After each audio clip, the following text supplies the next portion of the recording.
السلام عليكم ورحمة الله وبركاته. الحمد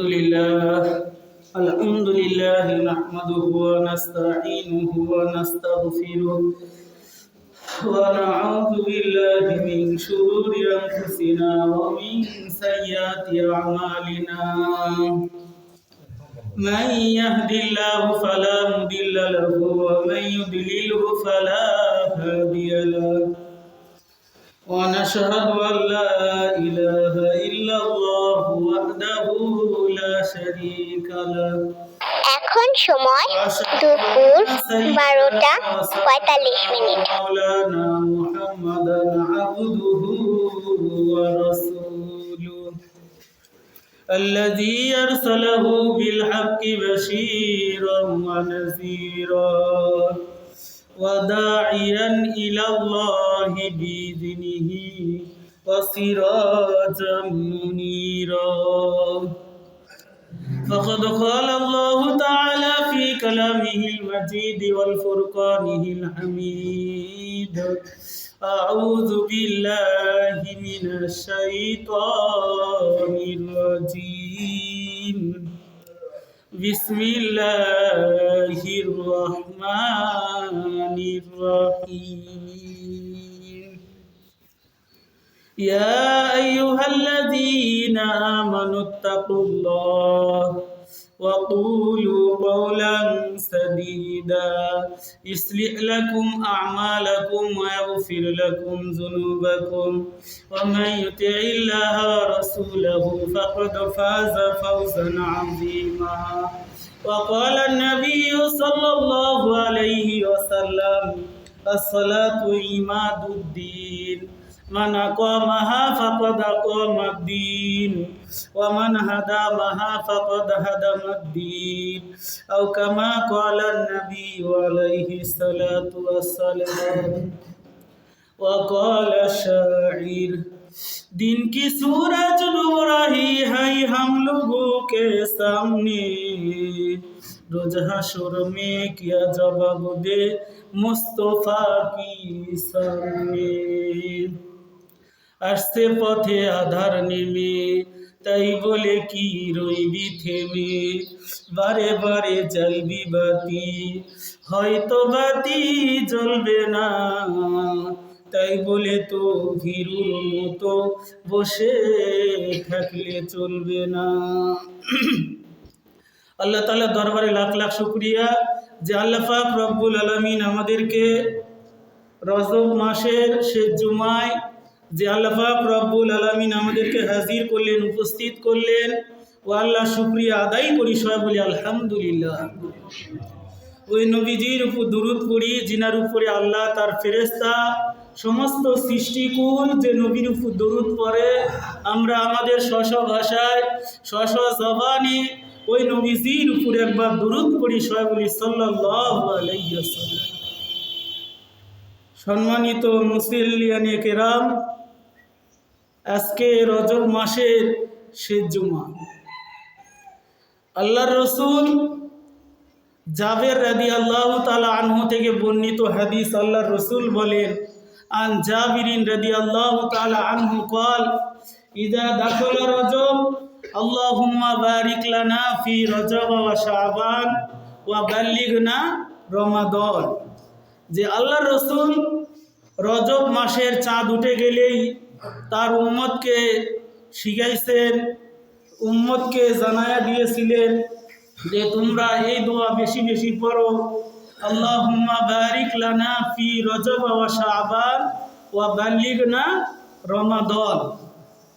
এই দোয়ার ভিতরে কি ইশারা আছে, এটা যারা আকলমন্দ, যারা জ্ঞানী তারাই বুঝে। কিন্তু আজ আমরা বুঝেও কি না বুঝার ভান করে আছি। আমরা প্রত্যেক বছরই শুনি, শোনার পরেও কি কোনো ভ্রুক্ষেপ নেই। যে একটা কথা বলে, যে ব্যক্তি ঘুমায়া আছে তার ঘুম কি ভাঙ্গানা যায়, আর যে ঘুমের ভান ধরে আছে, মা ডাকতেছে বাবা ভাত খা, মায়ের সঙ্গে রাগ করে মোবাইল চালাতে দিল না কেন, সে কি ল্যাপের ভিতরে ক্যাপটি মেরে কি শুয়ে আছে। মা ডাকতেছে উঠ, সে ঘুমের ভান করে উঠিচ্ছে না। তাহলে চিন্তা করে দেখেন, যে ঘুমায় আছে তার ঘুম ভাঙানো যায়, আর যে ঘুমের ভান ধরে থাকে, ঘুমের বেশ ধারণ করে, তার কি ঘুম ভাঙানো সহজ নয়।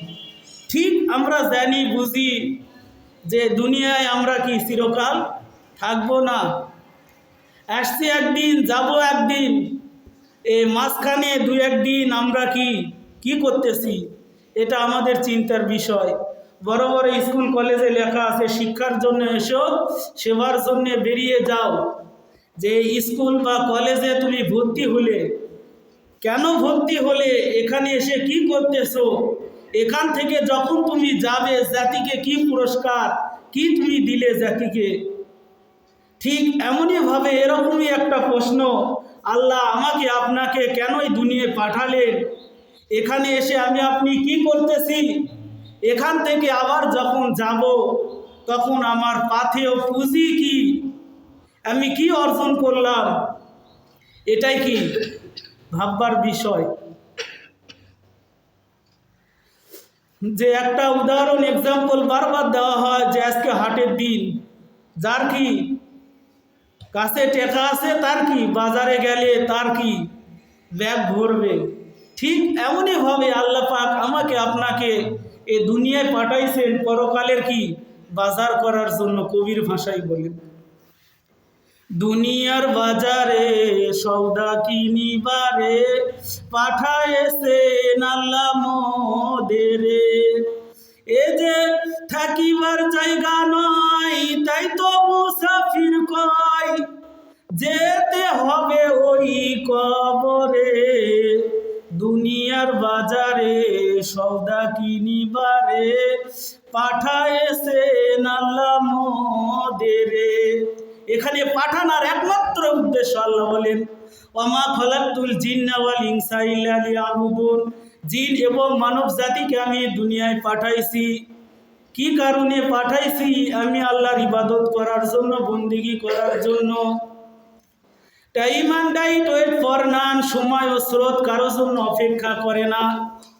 আমি আপনি কেউ ভালো খাবো, কেউ কি তুলনামূলক কম দামি খাবার খাবো, কেউ ইটের বাড়িতে, কেউ টিনের বাড়িতে, যে যেভাবেই থাকুক না কেন তার দিন চলে যাবে।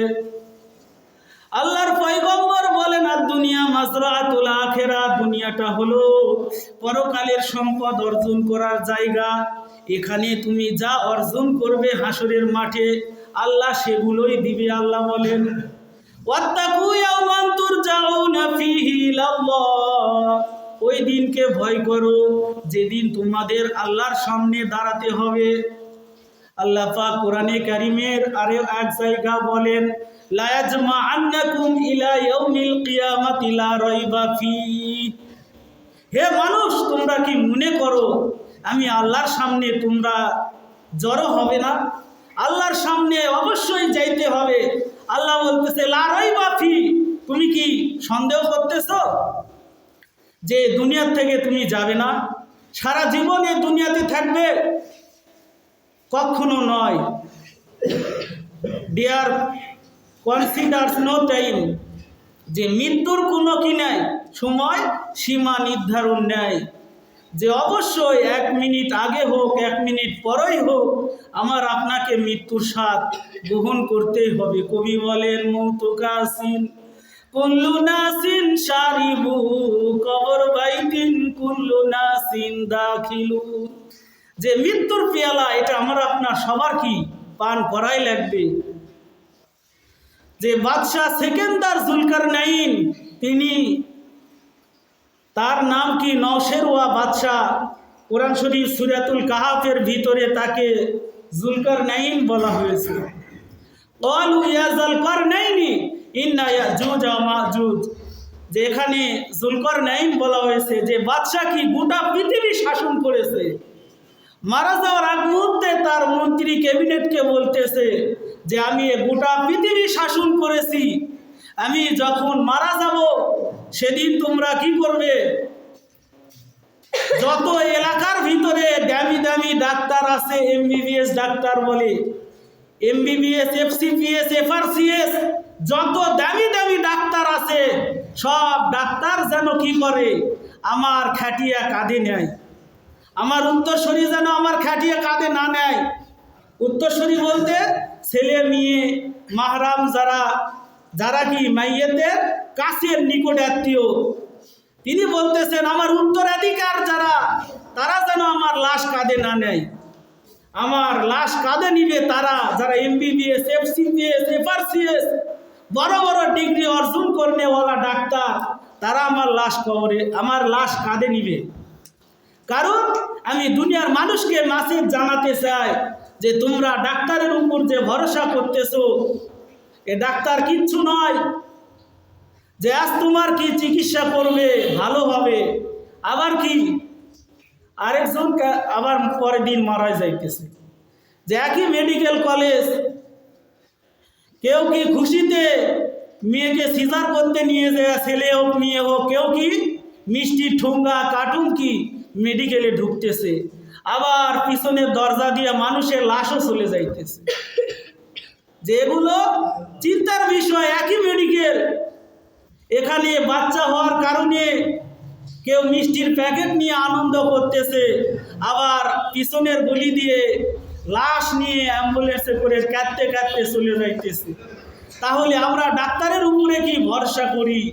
এই জন্যে বাদশাহ সেকেন্দার জুলকারনাইন বলতেছে আমার উত্তরাধিকারীরা আমার জানাজার খাটিয়া যেন না ধরে, যত দামি দামি ডাক্তার আছে তারা যেন আমার লাশ কাঁধে নিয়ে কি কবরস্থান পর্যন্ত যায়। এরপরে বাদশাহ সেকেন্দার জুলকারনাইন বলতেছে আমি যখন মারা যাব আমার যত ধন সম্পদ এগুলো তোমরা কি করবে, এগুলো ছিটাইতে ছিটাইতে নিয়ে যাবে। যে অনেক আগে আমরা শুনেছি হিন্দুরা নাকি মারা যাওয়ার সময় তাদের কি টাকা পয়সা ছিটায়, ঠিক বাদশাহ সেকেন্দার জুলকারনাইন কি করতেছে, তার অঢেল ধন সম্পদ এগুলো ছিটাইতে ছিটাইতে তাকে যেন গোরস্থানের দিকে নিয়ে যাওয়া হয়, বাঁশবাগানের দিকে নিয়ে যাওয়া হয়। এটার দ্বারা বাদশাহ সেকেন্দার জুলকারনাইন বলতেছে হে দুনিয়ার মানুষ, তোমাদেরকে মেসেজ দিতে চাই যে আমি অনেক ধন সম্পদ কামাইছি। আল্লাহ বলেন ইয়াউমা লা ইয়ানফাউ মালুন ওয়ালা বানুন ইল্লা মান আতাল্লাহা বিকলবিন সালিম। আল্লাহ পাক সূরা শুআরার ভিতরে বলতেছেন ইয়াউমা লা ইয়ানফাউ মালুন ওয়ালা বানুন, তোমাদের মাল সম্পদ, তোমাদের ছেলে মেয়ে এগুলো কোনো উপকার করবে না। তোমার ধন সম্পদ দুনিয়ায় তোমাকে শাস্তি দিতে পারে, কিন্তু আখেরাতে এই ধন সম্পদ বিপদের কারণ হবে। আল্লাহর পয়গম্বর হাদিস শরীফের ভিতরে বলেন যার ধন সম্পদ বেশি, দুনিয়াতে যে অঢেল সম্পত্তির মালিক, হাসরের মাঠে তার বিচার কি তত কঠিন হবে, তার বিচার তত কঠিন হবে। সে হিসাব দিতে দিতে গরিবরা কি 500 বছর আগেই কি জান্নাতে চলে যাবে। সব বলি সুবহানাল্লাহ।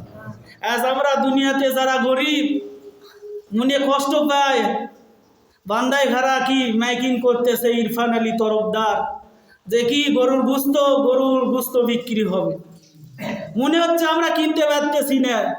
দুনিয়াদার যাদের টাকা আছে কিনতেছে, আর আমরা কি পোলট্রি খাই আর পুঁটি মাছ যেটাই খাই না কেন মনে কষ্ট নেওয়া যাবে না। আল্লাহর পয়গম্বর বলে যদি মুমিন হও, তুমি যদি গরিব হও, ধনীর 500 বছর আগে তুমি জান্নাতে চলে যাবে, তোমার হিসাব কি সহজ হবে। সব বলি সুবহানাল্লাহ। এই জন্যে গরিব হলে মন খারাপ করার দরকার নাই। আল্লাহর পয়গম্বর বলেন হে আমার উম্মতেরা, তোমরা দুনিয়ার ক্ষেত্রে তোমার চাইতে যে নিচে তার দিকে তুমি তাকাও। তুমি ভাঙ্গা বাড়িতে থাকো, তোমার কি টিন দিয়ে কি দেখা যায়, আসমানের তারা দেখা যায়। তুমি যদি বিল্ডিংওয়ালার দিকে তাকাও তখন তোমার কি হবে, নাশুকরি হবে।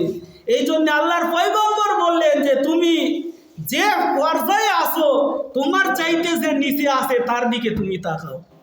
তাহলে আল্লাহর পয়গম্বর বলেন দুনিয়ার ক্ষেত্রে তোমার চাইতে যে নিচে তার দিকে তাকাও, আর আখিরাতের লাইনে তোমার চাইতে যে ভালো আমল করে একে টপকায় তুমি যাওয়ার চেষ্টা করো। কিন্তু আমাদের ওই চিন্তা হয় না। আমার নেকি বেশি অর্জন করতে হবে, আমার সওয়াব বেশি অর্জন করতে হবে, এই চিন্তা নাই। আমার চিন্তা কিভাবে ওই 5 তলা বিল্ডিং দিছে, আমি কি 10 তলা দিতে পারি কিনা। ওই কি রাজশাহী বাড়ি করিচ্ছে, আমি নওগাঁ শহরে করি, আমি নওগাঁয় করিছে, এখন কি ঢাকায় করতে পারি কিনা। আবার কি বড় বড় এমপি মন্ত্রীরা যারা বাংলাদেশে বাড়ি, এরা আমেরিকায় বাড়ি করতে পারি কিনা, এই চিন্তা। তারপরে মানুষ এখন সময় দুপুর 1টা। যদি কোনো মানুষকে গোটা পৃথিবী দিয়ে দেওয়া হয়, তারপরেও সে আরেকটা পৃথিবীর জন্য কি করবে, তার জিহ্বা লালায়িত করতে থাকবে, লোভ কি তার কমবে না। আল্লাহ পাক কোরআনে কারিমের ভিতরে বলেন, আলহাকুমুত তাকাসুর হাত্তা যুরতুমুল মাকাবির, যে দুনিয়ার প্রাচুর্য, এটা আশা আকাঙ্ক্ষা, এটা মানুষের কি কোনোদিন কমবে না। যে মানুষের মনে চাবে আমার আরো দুনিয়া বেশি হোক, কিন্তু আল্লাহর পয়গম্বর বলতেছেন যে বনি আদম আমার উম্মতের ভিতরে যারা কি দুনিয়ার পিছনে লালায়িত, এদের আশা আকাঙ্ক্ষা শেষ হবে না। কখন শেষ হবে? যখন তার মুখে মাটি পড়ে, মানে কি সে ডেড বডি হয়ে যায়, লাশ হয়ে যায়, সে কবরে চলে যায়। লাশ মানে কি লাশাই, কোনো কিচ্ছুই নাই, সে সময় তার কি কোনো আশা হবে না। আল্লাহ পাক কোরআনের ভিতরে বলেন, আলহাকুমুত তাকাসুর হাত্তা যুরতুমুল মাকাবির, যে কবরে না যাওয়া পর্যন্ত আমার বান্দা বান্দির কি আশা আকাঙ্ক্ষা মিটবে না। এই জন্য আমরা দুনিয়ার আশা আকাঙ্ক্ষা করব না। আমাকে আল্লাহ পাক কি জন্য পাঠাইলেন দুনিয়ায়? আল্লাহ বলেন, ওমা খলাকতুল জিন্না ওয়াল ইনসা ইল্লা লিয়াবুদুন, জিন এবং মানব জাতিকে আমি আল্লাহ সৃষ্টি করেছি, তৈয়ার করেছি, এরা আমি আল্লাহর ইবাদত করবে। আমার আপনার পয়গম্বর 2 মাস আগের থেকেই কি দোয়া শিখাইয়া দিলেন, আল্লাহুম্মা বারিক লানা ফি রজব ওয়া শাবান ওয়া বাল্লিগনা রমাদান, যে আল্লাহ রজব শাবানে আমাকে বরকত দান করেন, আমাদের মূল্যবান হায়াতকে আপনি রমজান পর্যন্ত পৌঁছিয়ে দেন। এই আজকেই কি রজব মাসের শেষ দিন, আজকে মাগরিবের পরে বাংলাদেশের আকাশে ইনশাআল্লাহ শাবান মাসের কি চাঁদ দেখা যেতে পারে। তাহলে 2 মাস আগের থেকে পয়গম্বর কি দোয়া শিখিয়ে দিলেন যে হে আমার উম্মত, তোমরা রমজান আসার 2 মাস আগের থেকে প্রিপারেশন নাও, প্রস্তুতি নাও। আজ আমরা কি প্রস্তুতি নাই, কিচ্ছু নাই। শীতের সময় মুসল্লিরা কি আরামে ঘুমায় আছে, মসজিদ মুসল্লি শূন্য, এটা তো আমাদের কাম্য না। এই শীতের ভিতরে দুনিয়ার সব কাজ করতেছি, আল্লাহর কুদরতি পায়ে যে সেজদা দিতে হবে এটাই পারতেছি না। কত ছেলেরা আছে 4 দিন 5 দিন ধরে গোসল করা নেই, চিন্তা করেন, যে 4 দিন 5 দিন ধরে গোসল করেনি, আবার তারাই কি আবার বলে বেড়াচ্ছে। তাহলে দুনিয়ার একটা শীত, পৌষ মাস মাঘ মাস, এই সামান্য একটা শীত, এর চাইতে পাওয়ারফুল শাস্তি আল্লাহ দুচকের ভিতরে দিবে।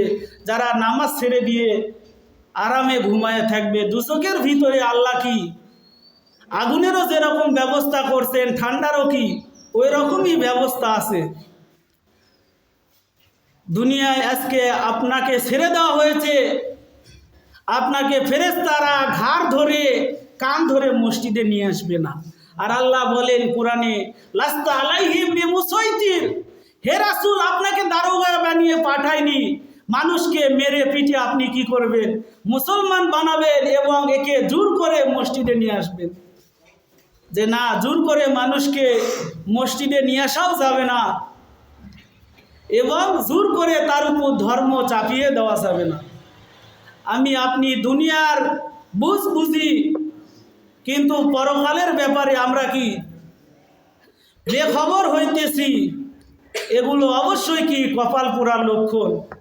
এই শাবান মাস আল্লাহর পয়গম্বর শাবান মাসের শুরুতে যে খুতবা দিলেন, আল্লাহর পয়গম্বর হাদিস খুলে দেখেন, আল্লাহর পয়গম্বর শাবান মাস যখন আসে তখন তার কি শরীরে, তার মাজায় যে গামছা ছিল এটা কি জোর করে বাঁধলেন এবং ইবাদতে আল্লাহর রসুল খুবই মনোনিবেশ করলেন এবং উম্মতকে বলে দিলেন যে তোমরা কি করো, রজব মাস বিদায়, শাবান মাস, সামনে যে মাস আসতেছে কি দামি মাস, ইজা দাখলা রমাদান ফুতিহাত আবওয়াবুল জান্নাহ ওয়া গুল্লিকাত আবওয়াবুন নার ওয়া সুফিদাত মারাদাতুশ শায়াতিন।